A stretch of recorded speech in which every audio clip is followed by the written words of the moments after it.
Pedis e não recebeis, porque pedis mal, para consumirdes em vossos deleites. A grande verdade sobre a oração é que nem toda oração que você faz significa que Deus irá respondê-la. Existem orações que fazemos que Deus não responde.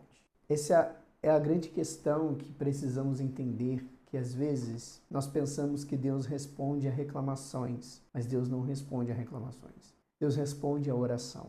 E algumas pessoas trocam o tempo da oração pelo tempo da reclamação. Simplesmente vão diante de Deus para reclamar com Deus, pensando que Deus vai ouvir sua reclamação e atender a sua reclamação. Deus não responde reclamação. Deus responde oração. E o grande segredo para orar e ser atendido é orar a vontade de Deus na sua vida. Quando nós vamos observar esse texto, que diz em Tiago capítulo 4, versículo 3, pedis e não recebeis, porque pedis mal, para consumirdes em vossos deleites. Geralmente, quando a nossa oração ela é vulgar, ela é uma oração antropocêntrica, ela é uma oração que não está no coração de Deus, é uma oração não respondida. Geralmente, nós temos a tendência de esquecermos os detalhes da Bíblia.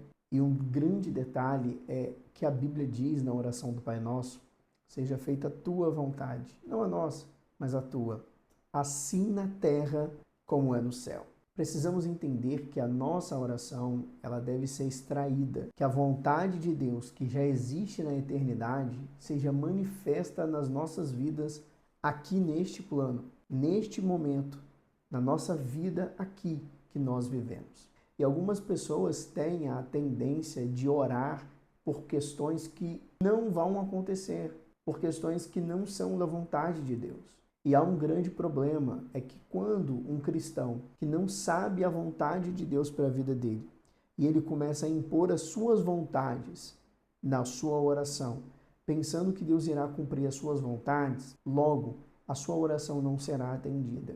E ele vai se questionar e dizer: eu oro, eu busco e Deus não me responde. Outros mais otimistas vão dizer: eu estou em um processo e preciso orar até que eu receba aquilo que eu quero.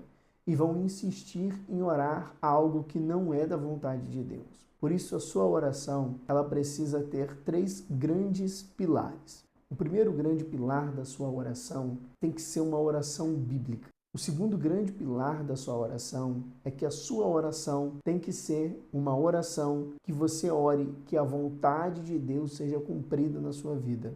Terceira coisa, a sua oração, ela precisa ser contínua. Somente com uma oração contínua você consegue orar a vontade de Deus. E você só consegue orar a vontade de Deus a partir do momento que a sua oração é uma oração bíblica. Entenda que eu creio que Deus responde orações de pequenos pedidos que fazemos, mas o grande centro de tudo isso aqui que eu estou falando para vocês são de pessoas que oram por propósitos que não são propósitos de Deus. São de pessoas que oram por questões que não são as questões de Deus. São questões que são humanas, são pedidos que fazemos para simplesmente satisfazer o nosso ego, o nosso eu, a nossa própria vontade. Então aprenda a pedir. Se você não tem clareza no seu pedido, você não vai receber.